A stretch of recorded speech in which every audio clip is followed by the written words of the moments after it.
Hey Caniacs, what's up, what's up, what's up? Welcome back to the King Cain Way TV. It's me, King Cain. I done chopped my beard off, looking real good, feeling real good, fresh fade, you feel me? But welcome back to the King Cain Way TV, and I am here today to give you guys my review, my opinion, my thoughts over Real Housewives of Potomac, Season 7, Episode 1 and 2. Episode 3 and 4 will follow up, okay? I promise, I promise, I promise. However, today, right now, in this moment, you girls are getting episode 1 and 2. Now, I am here for this season. Totally here for it. I think that Potomac always brings it. I think Potomac gets it. I'm bored with Atlanta, the Atlanta Housewives. I just think that it's so tired, it's so through, it's so repetitive. So I love Potomac. I'm here for Potomac, and I am so happy that the new season is here. So let's hop right on into it, guys. I am going back old school. So if you've been subscribed to the King Cain Way TV for a long time, then you know I used to read my reviews from paper. And that's what I'm going back to, okay? You got to keep things, you have to keep things how they were, okay? Sometimes it's okay to grow and switch up and change. However, for me, in my house, we will serve the Lord. Moving on, episode 1, Karen and Giselle, they're kikiing at the picnic. There's cherry blossoms coming. I'm super here for this scene, this moment. We got the 3 OGs, Ashley, Nick, aka Giselle, and Karen. They're all sitting around, they're talking. Apparently, Ashley is getting a divorce, okay? That's the tea amongst the circle. We all saw that coming. We all know Michael, I like BBC Darby, been one of the girls. So kudos to you, Ashley, for moving forward and finally stepping up and saying that, hey, I don't need this nasty, trifling man. I am a black queen with a black mom, so I'm going to use him for his coin, and then I'll move forward, okay? Brr. Sir Robin arrives. I am loving Karen in her Burberry look, the Burberry hat, the Burberry jacket. It just looks very fun and sophisticated. Obviously, I don't expect much from Sir Robin and Nick. However, I do love that reddish, burgundy, ginger color that Sir Robin has on her hair. I really like that a lot. The energy is good in this moment. I love this scene. The 3 OGs just getting together, kikiing, having a great time. I mean, we haven't just seen, you know, on the premiere episode, we haven't just seen like the girls of the girls, like get together and keep it a buck. So I was really here for that. They discussed Mia. Apparently, Mia has been on social media saying she's sick, but she's not sick. And it was really Sir Robin leading this conversation. Robin is just like, I don't get it. I don't understand it. Like, girl, one day you say you're sick, one day you say you're not. Me personally, that's why you can't put all your tea on social media, because of people like Sir Robin, who still ain't married. When they come with their opinions and their judgment based on how you choose to grieve. And I love how Karen was like, well, I do agree that it is weird, you know, her method of communication. But at the end of the day, if she's hurt, if she going through, if she tired, if she can't, then who cares? Let her let her do her big one on her Instagram. That's her platform. You know, who cares? Ashley, Giselle, and Sir Robin, they seem to all be on the same page with it. So it is what it is. They asked Ashley about her divorce. She owns getting a divorce. She said that they're not sexually compatible anymore. Apparently, Michael traded Darby. You know, he wants, you know, to continue to have THREE-somes, and things of that nature. So, you know, Ashley's just like, I'm over it. I'm like, girl, there's more to the story, because just because you don't want to have no THREE-some with your husband, does that really mean divorce? Just say that your husband tired through. You tired of being his beard. You tired of coming home to the BBC. And things of that nature. Like, it is what it is. You know, I think Ashley's carrying. I think she's carrying. And I got to get down to the bottom of it because I'm just not here for it. Own your truth. However, I do feel like Ashley is looking better. I think she's looking good. I think she's feeling better nowadays. So I'm definitely here for that. You know, she tired of slutting around and carrying on. She says she ain't drinking. Child, apparently her and Michael are buying a home and an LLC that they're getting together. Again, who gets a house with someone that they're divorcing? But we all know that Ashley Balacorn Darby, she done had them two cheering. She got her bag, right? So now Ashley is trying to add on and get more than what she can get, you know, because obviously Michael did her wrong. He was a cheater. He wasn't good. Yada, yada, yada, yada, yada, yada, yada, yada, yada. So I feel like, girl, get your coin. But I do feel like that's stupid to put the LLC in both of y'all names and then buy a house. I think that Ashley, you know, you get a nice coin from Bravo and True One Media to have your own home. So I really wasn't here for that. The girls are gagging. They're trying to give Candace advice, but she acting slow. So at some point, you just got to let people continue to be slow in their own marriages and relationships, okay? You can't overforce yourself. Karen invites the girls to a spring party. I thought that this was a great scene, Karen singing, because the girls are like, where's our invitation, girl? Like, you always give us the tea. You always do this. You always do that. So Karen is like, welcome to the Grand Dame party. So, you know, we were here for that. Candace and Chris. Yes, Candace, you look so good in your intro. I love the intro dress. I love the half up, half down. It's giving. They're at a doctor's appointment. Candace is ready to step into motherhood. You know, they're doing the thing where she's going to freeze her eggs to, you know, hopefully have the baby. So I'm here for that. She talked music, etc. with her husband. She wants him off 2 days a week because she got used to him being home during the pandemic. So we know Chris had the barbecue restaurant. Don't really know what happened to that. But now he is the manager at the W Rooftop. So that's what's up, Chris. I like white Chris with his brown, you know what. So I'm totally here for that. I feel where Candace is coming from. Like, baby, I need you here with me. We're trying to have this baby. We're trying to freeze these eggs. Like, I don't want to bring no cheering in this world, and my husband is not home like he should be. Now, Candace, do you want him to have a job, or do you want him there 24/8? You know, I do feel like marriages and relationships and having cheering, I think it's about compromising and give and take. So hopefully, you know, they can work that out. They fussing in front of the doctor. I thought that was so tacky and so late. They get in the car and they fuss some more. And Candace is pretty much like, don't curse at me. And Chris is like, well, I'm not trying to curse at you, but I'm just letting you know, like, I gotta work, like this, that, and the third. Like, girl, we gonna freeze your eggs, so we gonna be just fine, honey. Next up, Robin is meeting with Sharice at True Food Kitchen. I love True Food Kitchen. I love the one at Lenox Mall. I always go there and I sit like outside, like on a little patio area. Super cute vibe. Have a nice mimosa, a nice cocktail. I love it. This episode is already given. I love the first episode. I'm loving seeing the old faces and things of that nature. Sharice done got her boobs done. Ain't nobody done Sharice. Sharice, where's your ex-husband? He ain't stud yet. Child. Apparently, Robin and Sharice have known each other the longest, and according to Sir Robin the stud, she feels like Sharice should have the Grand Dame title because Sharice is more affluent and she's with this and she's with that. But why Sharice don't want to come back full time and let us into her story? We know that man left you. We know that man dropped you like a bad habit. We know you got them two grown cheering.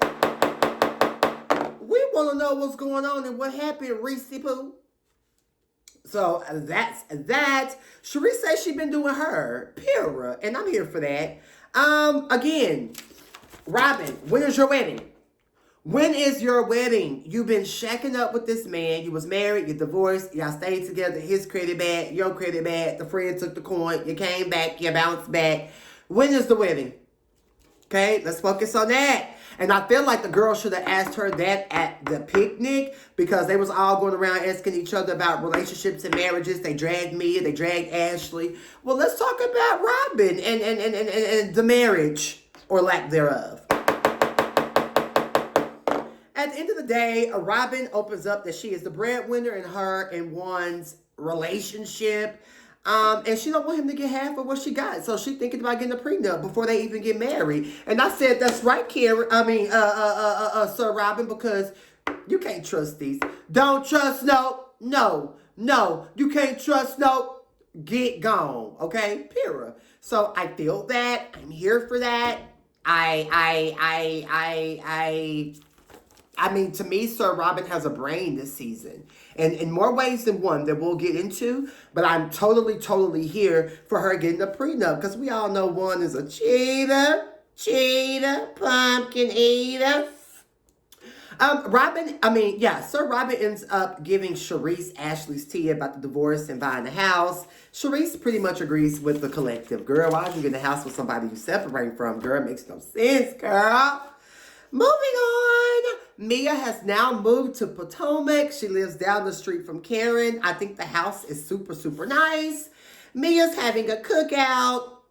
So far, for the season, I am loving Mia's interview look the best.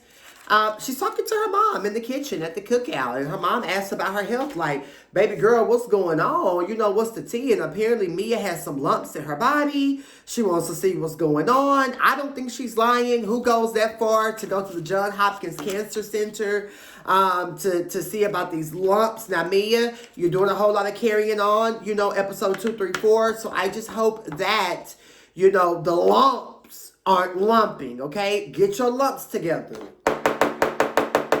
Get your lumps together. See what's going on with that. Pray about that. Thank the Lord for that. And then we could go forward. Okay? Karen and Ray arrive. They do live down the street from Mia.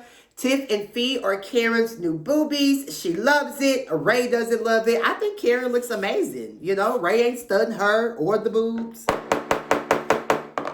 Ray is more so concerned, like Karen said, well, who else is going to like him?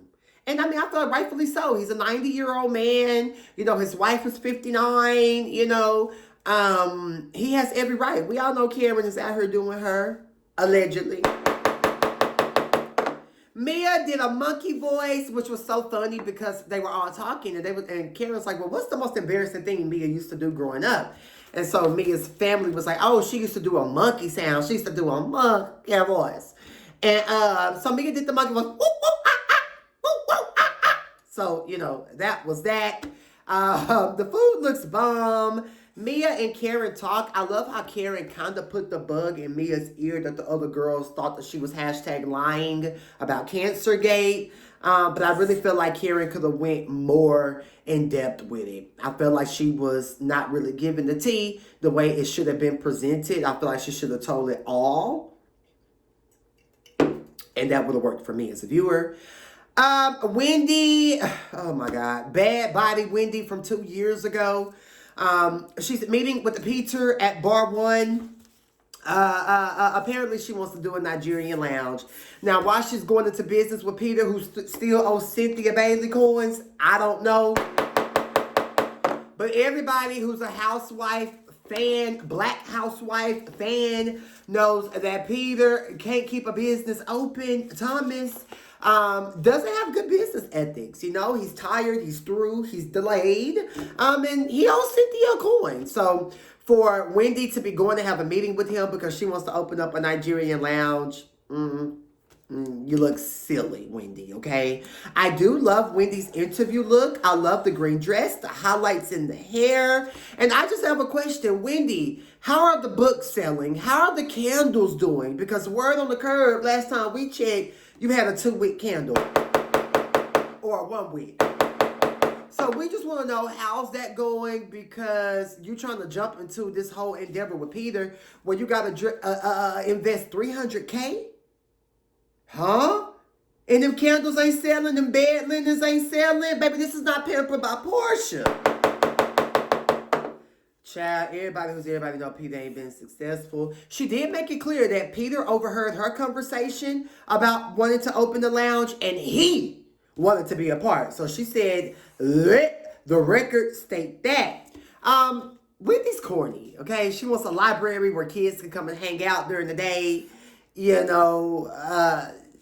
then turn into a club at night. By Wendy. Bad body from 2 years ago.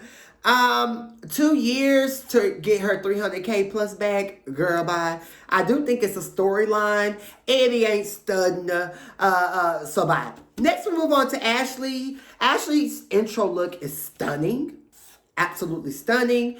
Ash and the boys, they go see Uncle Lump and her mama. And I think that's Uncle Lump woman who was in the picture with the long hair to the side, bush wig. She talks to her family about her house and her marriage and Michael. None of her family gets it. I love Uncle Lump because Uncle Lump always keep it 100 with Ashley. Look, niece, this is what it is. This is what it ain't. Okay? And Uncle Lump been getting Ashley together since season 1. Everybody needs an Uncle Lump. Shout out to Uncle Lump. I love Uncle Lump. I think Uncle Lump is just amazing. I think Uncle Lump is giving what needs to be gave. And, we're just here for Uncle Lump. He has common sense. The prenup expired.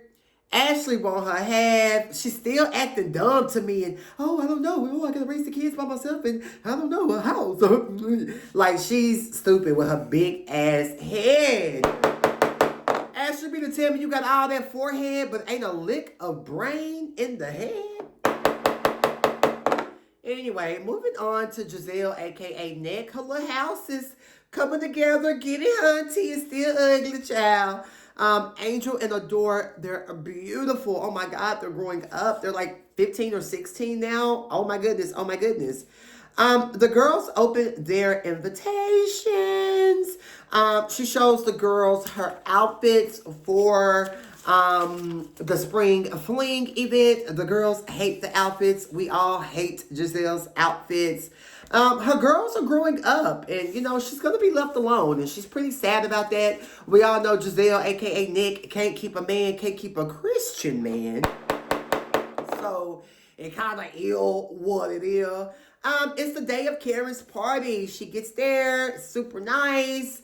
Her friend Vivian is there. I like Vivian's outfit. She has like the blazer sitting on her shoulders. Super, super cute. I was totally here for that. I love Vivian's outfit.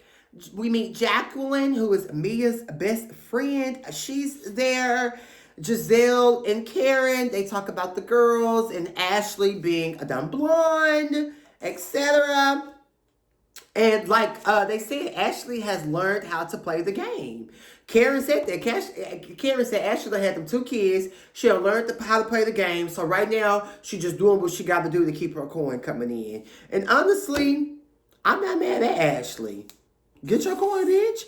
Ashley arrives to the party. I love her hair. I love her outfit. She has found a home and she's made an offer in a LLC. And then Giselle just lets her know it's the most dumbest thing we have ever heard of, but go off, sis, okay? So at first it was a divorce. Now it's a separation. According to Ashley, you have to be separated for X amount of time before you can go through with a divorce. I'm already tired and bored with the whole storyline with Ashley and the divorce or lack thereof. I literally cannot take it, okay? I love how Giselle spilled the tea on Robin and her name being the only one on their house. I said, ooh, not one got bad credit. So that makes sense why Robin wants a prenup. She don't want Juan to take all her coins. And she said in episode 1. So Juan, you might want to figure it out. Good luck, because hunty, she ain't studying you. Anywho, I love what Karen said. You got your own, Ashley. Like, move forward. But I'm not mad at you for trying to get what you and your kids need, period. Candace and Chris arrive. I love Candace's green dress look in the confessional. Yet again, it's kind of like cut out, but it's super, super cute. I love her hair, simple, super, super cute. I love it when she, in her confessional. However, the Ivy Park, that I think that's what she had on, at the spring fling party. It was super, super, super cute. Now, is it me or was Candace's energy kind of off when she first arrived to the spring fling party? I thought her energy was kind of off. Giselle, Candace, and Karen, they briefly discussed Divorcegate. I'm tired of hearing about it. Again, guys, Cainiacs, everybody feels the same way about Ashley getting a house with her soon-to-be ex-husband. Nobody cares. Nobody's here for it. It is what it is. Ascala arrives. Hey, Ascala. So Ascala didn't get a glass of wine this season? Is Ascala that boring? Wendy arrives. She wants to speak to Giselle. Giselle pretty much gave her the cold shoulder. Like, girl, I ain't studying you. You dragged my family, my husband, and my kids last year. Now, Giselle, we all know that man had kids on you. How is that a drag when you go around dragging everybody's family? Neck, ankles. Giselle, you still mad about getting red. Get over it. I hate when people get mad about getting red. When you opened up the door for the shade to be thrown, you cannot feel no type of way when the actual shade is thrown, period. Mia arrives with the Gordon, and Giselle get right to it with Mia. Like, okay, so this is what no cancer looks like. This is that. Like, very aggressive. They talk to her about, the social media is giving that you want attention. So, Robin arrives in her plaid suit. I know I'm the safety pin queen, but I'm not the plaid suit queen, okay? There's a difference. Mia's pretty much like, Giselle, F you for thinking I got to lie and sit up here and lie about my health. Like, at the end of the day, I was hurt. I went through something. How dare you? How dare you? Period. Episode 2, Mia is still going off. I love how Jacqueline got in it and spoke up for her friend. Like, my friend been going through it. My friend been at the doctor this amount of time. Like, please don't come for my friend. Please don't come for my friend. And I said, yes, Jacqueline, you need to stand up for your friend, because one thing I do know about neck, ankles, and Sir Robin is they will try it and they will keep going unless you shut it down. Period. They will keep going unless you shut that down. And I hate people like that. That's why the first time somebody throws shade at me, I read you for filth, because I don't have the time. Leave me alone.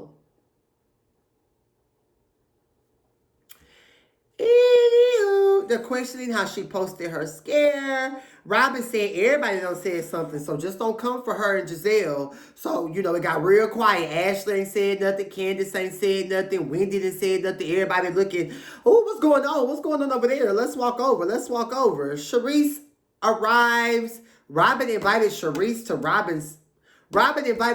to Karen's, spring fling party. I thought that was messy. I thought that was tacky.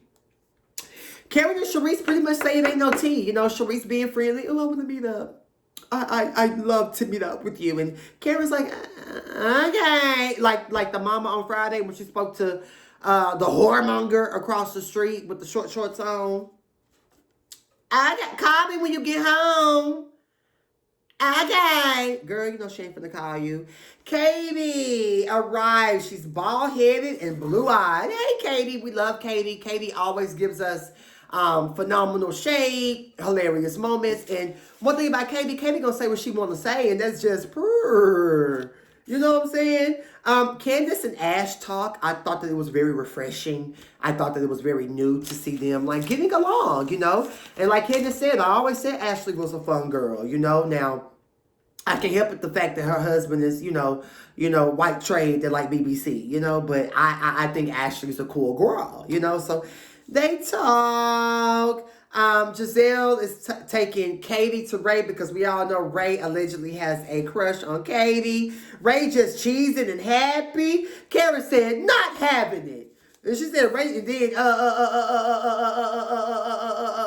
what's her name? Katie was squeezing all on Ray butt and rubbing on his head and, doing the most. And Ray was just, oh, how Karen said, like, girl, please, honey.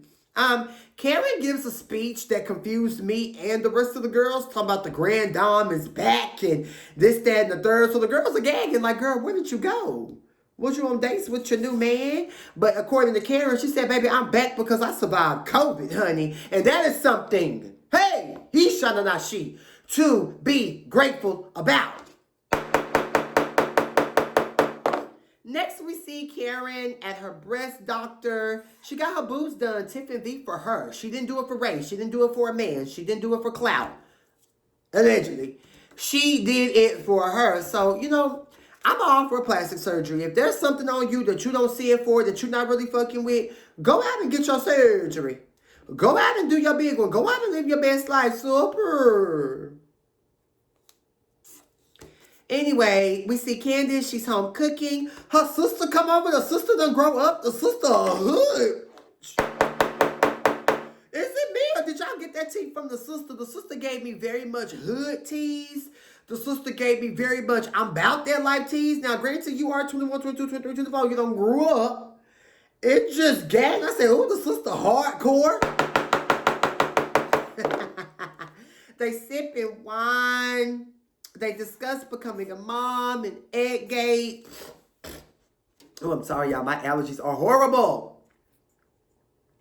And the sister's here for it. But is the sister drunk? They discuss White Chris and this, that, and the third. You know, Candace is pretty much just talking to her sister, filling her sister in on the latest scoop with her and her children. I mean, her husband. Next, we see Ashley at home with Dylan. Her friend Deborah comes over with her son, and they discuss Michael, the separation, the divorce, the house.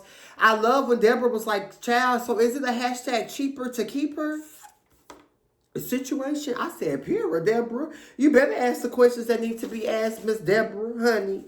Because that's what we just want to know, Ashley. Is it a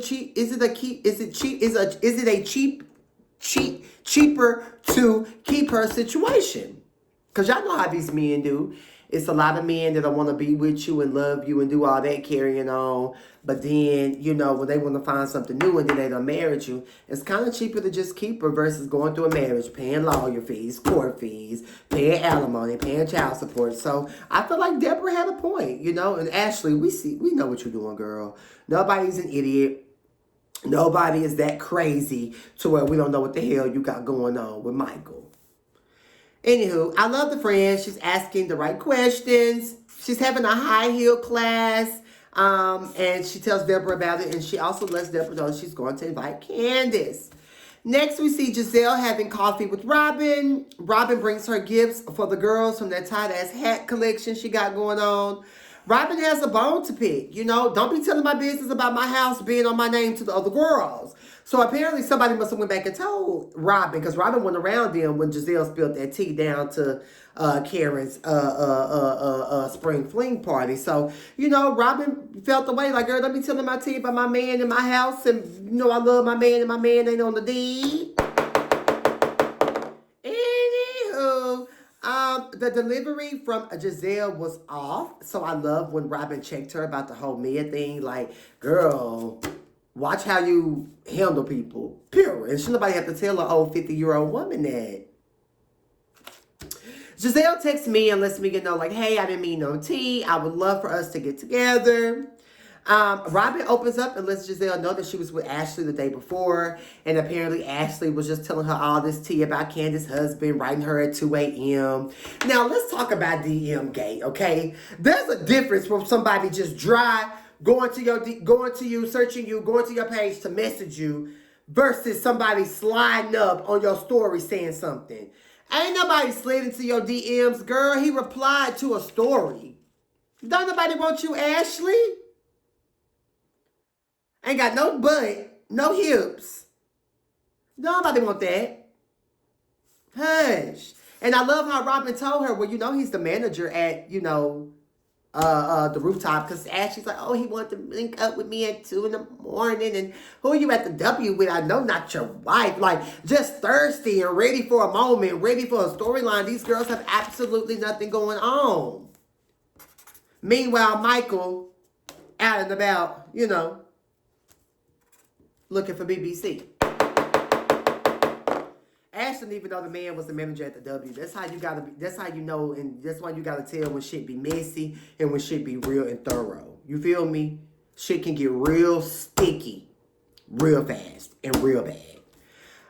Chris is just friendly, you know. Apparently, Giselle's like, oh, when we was at the reunion, he pulled me into a private room with just me and him. He didn't disrespect me. He didn't touch me. He didn't say anything out the way. But I just thought it was so uncomfortable because you have a wife and I don't want to be in a private room with somebody's husband. Now, granted, okay, I understand that. But Nick, you could have just told him that, like, no, let's stay out here and talk. Like, we don't have to go in my room and woo, woo, woo, woo, woo, and trying to just paint this picture like Chris was on some weird, like, RAPE vibes. And I don't like that. And she said, ooh, he's definitely a sneaky link. So it was too much tea. Again, Giselle is reaching. She has nothing going on.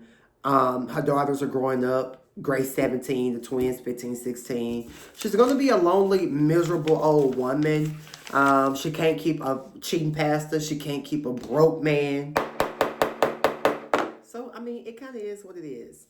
Next, we see Karen and Ray at home after she left the boob doctor. Karen said that she gonna make her body do what she wants. She loves her body, Ray, you know. Ray disagreed with it. He's not really here for it. He don't want her, you know, influencing their daughter Raven or influencing other women. So, I just think they have a difference of opinion at the end of the day. Who cares?